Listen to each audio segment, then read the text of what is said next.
नहीं है। आज के कार्यक्रम में भी सुबह शुरू हुई थी और अब जाकर के हाथ जोड़ के खत्म करवाई भाई, अब तो कम से कम इसको खत्म करो।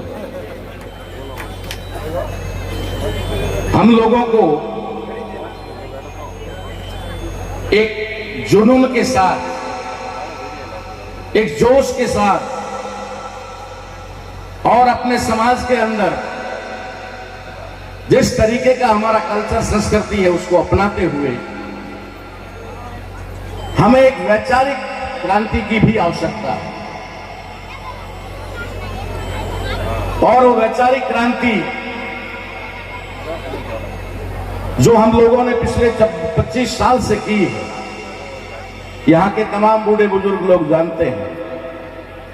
तो मैं आपको इस स्वागत समारोह में इस क्रांति के बारे में बताना चाहता हूं कि घी या मक्खन, जो घी होता है ना, इसको घी कहते हैं, वो घी डायरेक्ट भैंस के या गाय के ऊपर हाथ घुमा करके नहीं लिया जा सकता। लिया जा सकता है क्या? घी गाय में होता है, भैंस में होता है, लेकिन डायरेक्ट नहीं ले सकते। सबसे पहले उसे चराना पड़ता है। चराने के बाद में फिर जो ब्याती है उसके बाद में जब दूध देने लगती है तो दूध निकालना पड़ता है। दूध निकालने के बाद में दूध को सही ढंग से प्रोसेस करके गर्म करके फिर उसको दही बनाया पड़ता है। दही बनने से भी फिर दही से कह दे कि घी दे दे तब भी देने वाला नहीं, दूध से कहें कि दूध घी दे फिर भी देने वाला नहीं। फिर उसे मंथन करना पड़ता है, मथना पड़ता है। मथने के बाद फिर उसमें से मक्खन निकलता है। वो भी घी नहीं होता है, वो भी मक्खन होता है। अगर मथने के बाद उस मक्खन को, निकले हुए मक्खन को फिर प्रोसेस में डाल करके गर्म कर नहीं किया जाता है तो उसमें से निज घी नहीं निकलता। तो ये 25 साल से जो हम लोगों ने, समझ लीजिए, पहले गाय भैंस को पाला, फिर चराया, फिर उसको काबिल बनाया, और आज हम दूध को दही में भी कन्वर्ट कर चुके हैं और दही को लगभग मक्खन में भी हम ले आए हैं। अब तो हमें घी निकालने का काम करना है, और ये घी निकालने का काम जो आपके बीच में मंथन का सारा काम हमने कर दिया। अब हम राजकुमार जी रोज से निवेदन करते हैं कि मक्खन तैयार है और घी निकालने का काम अब आपको करते हैं। इतना हमने कर लिया। आज जो क्रांति यहां दिखाई दे रही है, ये क्रांति इतनी आसानी से नहीं आई। 24 साल तक इस जालौर के गांव के अंदर मोटरसाइकिल के ऊपर रात दिन घुमाओ, तब जाकर के ये क्रांति आई। अभी हम चर्चा कर ही रहे थे और आपने कहा कि अब इनको व्यवस्थित करने की जरूरत है। तो ये व्यवस्थित करने की जिम्मेदारी भी आप जैसे युवाओं की भी है, एक ही है, और आपको उसके लिए अवसर भी समाज प्रदान कर रहा है। आपको अवसर भी समाज उपलब्ध करवा रहा है। आज एक काबिल पद पर आप लोगों को भेजा है। तो मैं स्वागत समारोह में आपके बारे में यही कहूंगा कि आपने जो बहुत ही कम उम्र में हासिल किया है, आपने कम उम्र में हासिल किया है, और हमारे पास अब उम्र कम बची है। हमारे पास में अब उम्र कम बची है और आपने कम उम्र में आपको अवसर मिला है। तो आपका अभी बहुत लंबा जीवन है और बहुत बड़े रास्ते हैं, बहुत बड़े संघर्ष हैं। आप इसी तरह ईमानदारी के साथ समाज के साथ में खड़े रह करके अपनी आवाज उठाएंगे। अब मैं आपसे निवेदन करना चाहूंगा कि हम समाज की बात करते हैं, लेकिन हम समाज कह किसको रहे हैं? हम समाज कह किसको रहे हैं? एक कहावत सुनी होगी, बहुत प्यारी कहावत है कि अकेला चना भाड़ नहीं फोड़ सकता। अकेला चना भाड़ नहीं फोड़ सकता। लोकतंत्र का जमाना है, भारत देश संविधान से चल रहा है, और संविधान के आधार पर जब चलता है तो एक अकेली जाति के आधार पर नहीं चल सकता, संभव नहीं है। मेरा इशारा इस तरफ है कि हमें वास्तविक समाज का निर्माण करना होगा। हमारे दुश्मन ने हम लोगों को 6000 से ज्यादा जातियों में डिवाइड किया, बांटा। अभी बातें आ रही थी कि देवासी समाज के आए हुए हैं, ठीक है ना, प्रजापत समाज के भी आए हुए हैं, माड़ी समाज के भी आए हुए हैं। समाज क्या है एक लाइन में आपको समझा देता हूं, और जाति क्या है ये आपको पता है। हम जाति का बीड़ा लेकर चल रहे हैं, बात समाज की कर रहे हैं, कभी पॉसिबल नहीं, कभी पॉसिबल नहीं है। समाज को वास्तविक समाज बनाना पड़ेगा। किसी जमाने की व्यवस्था के अंदर, अभी लोकतांत्रिक जमाना है, उसके अंदर प्रत्येक व्यक्ति को अपना काम धंधा करने की स्वतंत्रता है, जैसी उसकी इच्छा है वो करे। लेकिन किसी जमाने में पाबंदी थी कि नाई का बेटा सिर्फ बाल ही काटेगा, दर्जी का बेटा सिर्फ कपड़ा ही सिलेगा, बुनकर का बेटा सिर्फ कपड़े का बुनाई करेगा, धोबी का बेटा सिर्फ धुलाई करेगा, लोहार का बेटा सिर्फ लोहे का काम करेगा। ये एक व्यवस्था थी, ये जाति व्यवस्था थी जिसके बंधन में हम बंधे हुए थे। बाबा साहब अंबेडकर ने भारत के संविधान के अंदर 6743 जातियों को 3 बड़े समूहों में इकट्ठा किया, 3 बड़े समूहों में इकट्ठा किया। और अगर बाबा साहब अंबेडकर को मूर्ख मानते हो तो मंच पे कर तस्वीर रखना बंद कर दो, मुझे कोई अधिकार नहीं। अपना आदर्श भी मानना और उसके आदर्शों पर ना चलना, इससे बड़ी गद्दारी कोई हो नहीं सकती महापुरुषों के साथ। बाबा साहब अंबेडकर ने 1152 जातियों को पूरे भारत के प्रत्येक राज्य, जिले और तहसील, गांव तक एक सर्टिफिकेट दे दिया कि अब ये ओनली ट्राइब है, नॉट ये कोई डामोर है, ना भील है, ना मीणा है, ना ग्रासिया है, ना सहरिया है, कोई नहीं है, ये सिर्फ ट्राइब है, शेड्यूल्ड ट्राइब यानी कि एसटी। एक सर्टिफिकेट मिलता है, चाहे आंध्रा में मिले, चाहे आसाम में मिले, चाहे मणिपुर में मिले, चाहे राजस्थान के बाढ़ में जैसलमेर में मिले। 1848 जातियों को बाबा साहब अम्बेडकर ने एक सर्टिफिकेट दिया, शेड्यूल्ड कास्ट। उस 48 है, उनको भी मात्र एक पहचान होगी, अब उनको एससी सर्टिफिकेट मिलेगा।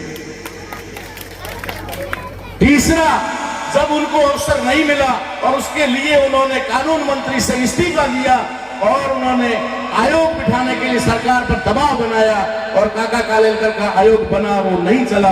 बाद में मंडल आयोग बना और मंडल आयोग में 3743 जातियों को जोड़कर एक सर्टिफिकेट दिया गया। ये मूर्खता वाला काम था, बड़ी मूर्खता वाला काम था। समझदार तो अब हम पैदा हुए, समझदार तो हम पैदा हुए, और मूर्ख थे जिन्होंने इतना बड़ा काम किया। उद्देश्य था आप लोगों का पेट पालना, आपको नौकर बनाना। चपरासी से लेकर के कलेक्टर तक नौकर होते हैं, आपको पता है कि नहीं है? मेरी नौकरी छोड़ने का रीजन यही था कि जब तक मैंने उसको अपना प्रोफेशन समझा तब तक मैं टीचिंग क्लास काम किया, पढ़ाया। लेकिन जब मुझे पता चला कि ये अब मेरी गुलामी है, अब मुझे नौकर बनाया जा रहा है, मैंने 13 साल की सर्विस रिजाइन कर दी। मुझे नहीं मंजूर है तुम्हारी गुलामी, मुझे मेरा पैसा पसंद है। तुम अपनी तनख्वाह पर अगर मुझे बच्चों को नहीं पढ़ाने दोगे तो मैं समाज में जाके समाज के लोगों को पढ़ाऊंगा, पढ़ाने का काम जारी रखूंगा। इस प्रकार से जो रिजर्वेशन हमें दिया है, ये रिजर्वेशन हमारे पेट पालने का काम नहीं है। दूसरी बात, रिजर्वेशन अगर मिला है हमें और जिसकी वजह से हम लोग कुछ काबिल बने हैं, कुछ करने लायक बने हैं, और उनमें से अधिकांश रिटायर हो चुके हैं, अब नहीं, तो रिजर्वेशन में कितने पदों पर जाओगे? जितने सरकारी पद होंगे उतने पे ही तो जाओगे ना, उतने पे ही तो जाओगे। या ये कह दो कि हमारी भीलों की संख्या इतनी है इसलिए यहां पर 200 नहीं 2000 पद बनाओ या 5000 पद बनाओ, ऐसा तो नहीं बना। जितने उनके पास पद होंगे उतने पे ही भर्ती निकलेगी, उसमें भर्ती में आपका हिस्सा आपको मिलना चाहिए। ये हमारी वक्त बात है। रिजर्वेशन की मांग गलत नहीं, मिलना चाहिए, क्योंकि हम वंचित लोग हैं, सदियों से हमें अवसर उपलब्ध नहीं होने दिया गया, तो रिजर्वेशन एक अवसर है और वो मिलना चाहिए। लेकिन जानते हो, जिस रिजर्वेशन की लड़ाई लड़ने के लिए आप जब जागे हो उस समय रिजर्वेशन बचा कितना है?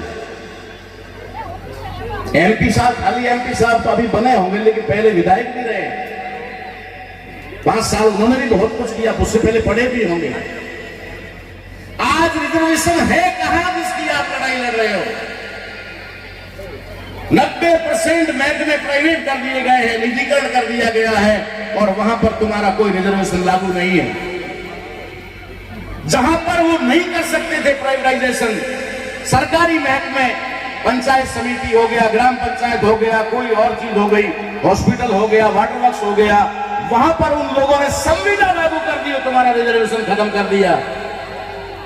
हम रिजर्वेशन की बात कर रहे हैं, जो मर चुका है, खत्म हो चुका है, उसको जिंदा करने की बात कर रहे हैं। जिस समय हम चिल्ला रहे थे कि आरक्षण समाप्त हो रहा है, आरक्षण समाप्ति की ओर जा रहा है, उस समय हमारे लोग हम पर हंसते थे, खत्म हो जाएगा। कैसे खत्म हो जाएगा? 2010 में मैंने पहला नारा दिया था, एमपी साहब, पहला नारा दिया था 2010 में आगरा से, भारतीय संविधान बचाओ और लागू करो अभियान मैंने शुरू किया। मैं अधिकारियों के पास जाता था, पढ़े लिखे लोगों के पास जाता था, हंस करके, व्यंग्यात्मक हंसी हर करके मुझसे कहते थे, कौन खत्म कर रहा है, और कोई काम धंधा है नहीं क्या? मुझे कहते थे, और कोई काम धंधा है नहीं आपके पास? मैंने कहा साहब, संविधान खत्म हो चुका है, लागू है नहीं, तो पहले ही पता है, बचाना जरूरी है। नहीं मान रहे थे। आज पूरे भारत के अंदर हर राजनीतिक पार्टी, हर बच्चा अधिकारी को, कर्मचारी, सारे के सारे सड़क पर है कि संविधान बचाना चाहिए। क्यों भैया? उस समय मैं झूठा था। रिजर्वेशन हमारे प्रतिनिधित्व का मामला है। रिजर्वेशन को अगर आप सिर्फ अपने रोजगार से समझ करके संबंध रखोगे, तुम नौकर के अलावा कुछ नहीं बन सकते, चाहे वो IAS बन जाओ, चाहे RS बन जाओ, तुम इसे रोजगार तक सीमित रखोगे। ये हमारे रिप्रेजेंटेशन का मामला है, प्रतिनिधित्व का मामला है। किसी भी ऑफिस में अगर हमारा कोई बंदा रिजर्वेशन से या बिना रिजर्वेशन से वहां पर बैठा हुआ है, तो वो हमारा प्रतिनिधित्व कर रहा है, वो हमारा नुमाइंदा है। जैसे हम नुमाइंदे चुन करके पार्लियामेंट में भेजते हैं, विधानसभा में भेजते हैं, वैसे ही वो नुमाइंदे हर डिपार्टमेंट के अंदर, पुलिस डिपार्टमेंट हो चाहे वो कोई और डिपार्टमेंट हो, वहां हमारे नुमाइंदे के रूप में होना चाहिए। क्या ऐसा हो रहा है? क्या ऐसा हो रहा है? नहीं हो रहा। जब मौका मिलता है सबसे पहले हमें ही खाने का काम करता है। रिजर्वेशन को सही ढंग से किसी ने समझा भी नहीं। आज अगर बात आती है तो मैं यह कहना बिल्कुल ही वाजिब समझूंगा, और कहना नहीं भी चाहता हूं तो कुछ लोग कहने के लिए मजबूर कर देते हैं, मजबूर कर देते हैं। अभी बिरसा मुंडा की कोई खाल उधेड़ रहा था। अबे ये ज्ञान लाते कहां से हो मेरे मालिक? हाथ जोड़कर विनती है, ये लाते कहां से हो? अभी तक राजकुमार रोज जी ने, हमने, भैरूलाल जी ने, आप लोगों ने कभी नहीं सुना कि बिरसा मुंडा की खाल उतारी गई।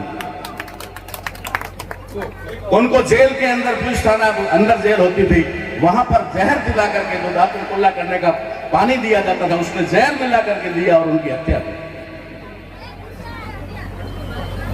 समाज को गुमराह करने का काम ना करें प्लीज, मेरा निवेदन है।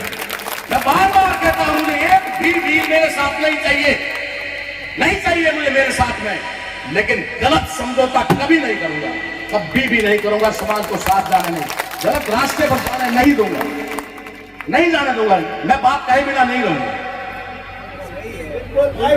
हम लोग एक बात कहते हैं, हाँ मैंने कहा था भीनमाल के अंदर सबसे पहले, भीनमाल के कार्यक्रम सम्मेलन में मैंने कहा था कि DTA से हमारी वाजिब मांग है, लेकिन उसका प्रोसेस पूरा किए बिना यह संभव नहीं है। प्रोसेस पूरा करना पड़ेगा। ये MLA को फाइलें पकड़ा लेने से या कोई लेटर पकड़ा लेने से ये सफलता नहीं मिलेगी। इसके लिए हमें कम से कम 2/3 बहुमत से राजस्थान सरकार के अंदर इसका जो रेजोल्यूशन पास करवाना पड़ेगा, ठहराव पास करवाना पड़ेगा। उसके बाद में ये जो राज्यपाल के माध्यम से केंद्र में, लोकसभा में और संसद में जाएगी, और वहां से फिर राष्ट्रपति उसको मंजूरी देगा, तब जाकर के ये संभव है। और इस प्रोसेस में लग जाओ, हम तुम्हारे साथ हैं, हम सबसे पहले आगे खड़े रहेंगे। इस आंदोलन में अगर कहीं पर लड़ना भिड़ना पड़ा, गोली खानी पड़ी, तो हम सबसे आगे रहेंगे। लेकिन ये सिर्फ बातों से नहीं होने वाला। इसलिए शायद मुझसे लोग ये थोड़ा भिन्न भी लेते हैं कि कह क्या देते हैं, अरे कहना पड़ता है। ये दाढ़ी सफेद हुई है ना, ये कोई धूप में नहीं हुई है, ये आप लोगों के बीच में आ करके किया है। सिर के सारे बाल उतर गए, एक बाल भी नहीं बचा है। कि कुछ किया है तब बना है, ऐसा ही नहीं किया है। रही बात, मैं कहता हूं कि हमें ये लड़ाई लड़नी चाहिए, लेकिन लड़नी चाहिए ये लड़ाई कागजों में ज्यादा लड़नी होगी, सड़कों पर कम लड़नी होगी। कागजों में हमारे सच्चे प्रतिनिधि जो हैं वो अगर आवाज उठाते हैं, तो अगर वो बात होती है, तो निश्चित है कि दुनिया में कोई भी काम असंभव नहीं है। असंभव नहीं है, किया जा सकता है। चांद और तारे उतार के नहीं लाए जा सकते, लेकिन धरती पर जो काम है वो संभव है, हो सकता है। लेकिन प्रोसेस में चलना पड़ेगा, विधि से चलना पड़ेगा। कुछ लोग डीटीएसए को लेकर के ऐसा भी कह रहे हैं, मान्यवर ध्यान आकर्षित करना चाहूंगा एमपी साहब, आर्टिकल 16(4) और आर्टिकल 16(4)(1) वकील साहब को पता होगा, भी बोल रहे थे। हमने वकीलों की बहस करवाई। अरे हम तो कह रहे थे, 25-30 साल से कह रहे थे, लेकिन फिर भी हमने अपने पर भरोसा नहीं किया। सुप्रीम कोर्ट के वकीलों से पूछा, संविधान के जो विशेषज्ञ हैं उनसे पूछा, अरे भाई ये 16(4) और 16(4) का है क्या? 16(4) शेड्यूल कास्ट और शेड्यूल ट्राइब में जो लिस्टेड जातियां हैं, उनके अलावा जो लोग पिछड़े हुए हैं, क्योंकि उस समय आर्टिकल 340 लागू नहीं हुआ था, कमीशन नहीं बना था। कमीशन बनने का बाबा साहब अम्बेडकर ने 340 में प्रावधान डाला था, लेकिन बना नहीं था, इसीलिए बाबा साहब अम्बेडकर ने इस्तीफा दिया था। तब बाबा साहब अम्बेडकर ने 16(4) में डाला कि जो जातियां एससी और एसटी के अलावा पिछड़ी हैं, आर्थिक रूप से, शैक्षणिक और आर्थिक रूप से पिछड़ी है, उनको भी अवसर दिया जाए। राज्य सरकारें अवसर देने से वंचित नहीं करेगी, ये प्रावधान है। 16(4) क्लोज 1 जिसकी बात करते हैं, 16(4)(1) के अंदर क्या आता है? 16(4)(1) में एससी और एसटी की प्रमोशन का मामला, रिजर्वेशन इन प्रमोशन। पढ़ लो पहले, उसके बाद में बात करो। ऐसा हवाला देकर के क्यों गुमराह करने की कोशिश कर रहे हैं? सीधा सीधा कहो कि हमारे जितने भी पदाधिकारी हैं, चाहे सरपंच है, उससे लेकर के सारे लोग जगह हो जाओ और संविधान में संशोधन करवा करके हमारे लिए विशेषाधिकार की व्यवस्था करो। हो सकती है, कोई बड़ी बात नहीं है। तो एक तो बात यह है कि हम लोगों को ये लड़ाई लंबी है और लड़नी पड़ेगी, और सिस्टम से लड़नी पड़ेगी, तब हम जीत पाएंगे। नहीं तो मैं पहले भी कहा, अब भी कह रहा हूं कि हमारी हो सकता है कि 1-2 पीढ़ी इसमें लग जाए। सोमजी भाई डामोर भिनिस्तान बनाना चाहते थे, और हमने सोमजी भाई डामोर के साथ बहुत लंबे समय तक काम किया। आज वो शायद 85 साल के ऊपर हो गए हैं, ठीक है, और भिनिस्तान वहीं का वहीं पड़ा है। कुछ चीजें होती है जिनको सिस्टम से करना पड़ता है। अब बात आती है जिसकी वजह से बहुत बड़ा बवाल हुआ, आज जालोर में है। जालोर के लोगों का मामला नहीं, फिर भी मैं कहना चाहता हूं, राजकुमार जी रोज साहब को जब रामसर में स्वागत के लिए बुलाया गया, और उनको बुलाया गया, तब लोगों ने कहा ताराराम को नहीं बुलाना। कुछ लोगों ने कहा, लोगों ने नहीं, कुछ लोगों ने। तो फिर कुछ लोगों ने कहा, तो लोगों ने पूछा क्यों नहीं बुलाना चाहिए? बोला वो 21 तारीख के भारत बंद के समर्थन में थे। ये बात है ना सर, ये बात मैंने आपका समर्थन किया ना। आज दादा को कोई नहीं जानते थे, मैं नक्शा वाला अमूल जी चौपानी जानते थे, अब दादा के यार घूम रहे ना। अब ठीक वो अपना अंदरूनी विषय अब बात करें, अंदरूनी विषय हमारा मामला है। मैं टेक्निकल पॉइंट पे बात करना चाह रहा हूं, मैं इस पे नहीं जा रहा, घरेलू झगड़े में नहीं जा रहा, मैं टेक्निकल पॉइंट पे बात जा रहा हूं। उन्होंने स्पष्टीकरण दिया और कहा कि हम ताराराम जी को रामसर के कार्यक्रम में इसलिए नहीं बुला रहे हैं क्योंकि ताराराम जी ने सुप्रीम कोर्ट के फैसले का विरोध किया, करूंगा और करता रहूंगा, क्योंकि इस देश के अंदर 2500 सालों के बाद किसी एक पुट्ठे ने हमें बांधने का काम किया, एकजुट करने का काम किया। अगर सुप्रीम कोर्ट तो क्या, चाहे इस देश की कोई बड़ी से बड़ी ताकत या अदालत भी अगर इसको तोड़ने का काम करेगी, ताराराम महला उसके अगेंस्ट खड़ा रहेगा, चाहे फांसी, गोली, जेल, कुछ भी। मैंने एक पोस्ट डाली थी, कुछ लोगों को थोड़ी अटपटी लगी, क्योंकि अगर जो कोई भी बुरा मत मानना, अगर यहां पे कोई है तो बुरा मत मानना। अगर किसी आदमी के अंदर कोई कमी होगी, या फिर सीधी भाषा में कहें, पहले माफी मांग लेता हूं, कोई हो तो बुरा मत मानना, कि अगर किसी को बैठी हुई सभा में ये कहा जाएगा एक काना, तो दो हाथ वाले को बुरा क्यों लगेगा? ठीक है ना? नहीं लगना चाहिए ना। तो जब हमने बात कही कि ये उपवर्गीकरण, ये हमारे समाज को तोड़ने का षड्यंत्र है, और कोई भी सुप्रीम कोर्ट का फैसला आरएसएस के बिना नहीं आता, ये भी आप लिख के ले लो। सारा काम, क्योंकि वहां पर आरएसएस के कैडर बैठे हुए हैं, सुप्रीम कोर्ट के अंदर जो बैठे हुए हैं सारे वो बैठे हुए हैं, वो फैसला दिलाते हैं, वो सुप्रीम कोर्ट से थप्पड़ मरवाते हैं आपको। सुप्रीम कोर्ट थप्पड़ मारता है, फिर मोदी जी जैसे लोग पार्लियामेंट वाले आते, नहीं नहीं नहीं नहीं नहीं, नहीं मारेंगे, नहीं मारेंगे, नहीं। खेल को समझने की कोशिश करो, ये खेल कहां से चल रहा है। सुप्रीम कोर्ट कहता है उपवर्गीकरण होना चाहिए, और भारत की लोकसभा यानी भारत सरकार कहती है कि नहीं होगा, हमारे लोग खुश हो जाते हैं। अरे कर दिया, कर दिया। 21 तारीख को वाल्मीकि यानी भंगी नेकवालों के सामने खड़े थे, भील मीराओं के सामने खड़े थे, कर दिया। उनका खेल जो करना था वो तो कर दिया। आपके दिलों के अंदर जो नफरत पैदा करनी थी वो तो कर दी। अब कागजों में चाहे हो चाहे न हो, मोदी जी कह रहे नहीं, यथावत रहेगा। तुम्हारे अंदर जो नफरत पैदा कर दी वो भी हो गई, वो नफरत भी पैदा हो गई, वह काम भी हो गया, और कह भी दिया नहीं होगा। खेल को समझो, षड्यंत्रों को समझो। मेरी एक पोस्ट में कुछ लोगों को बुरा लगा था कि ताराराम जी ने कहा कि समाज कबूतर, जो कबूतर होगा उसी को कबूतर कहूंगा। हाँ? कबूतर कोई कबूतर कहा जाएगा?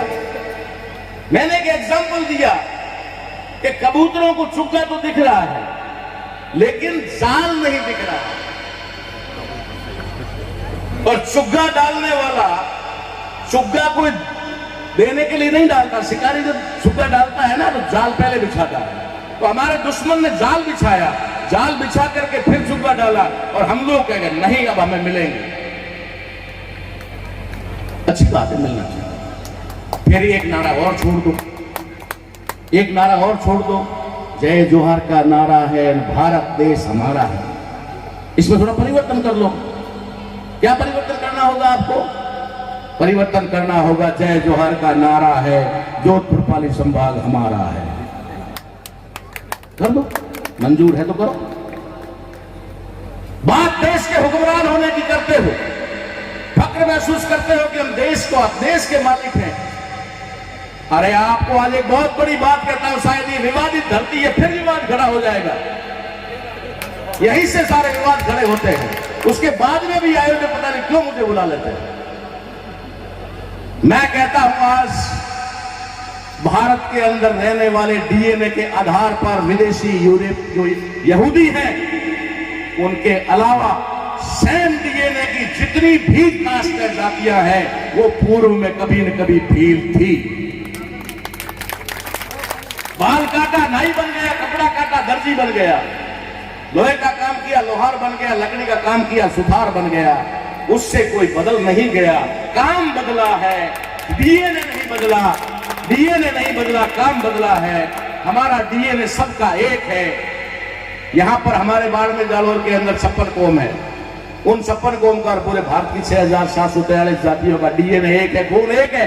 मैं चैलेंज करता हूं, हर बार लोगों को चैलेंज करता हूं, आ जाओ डीएनए टेस्ट करवा लेते। कोई आता ही नहीं।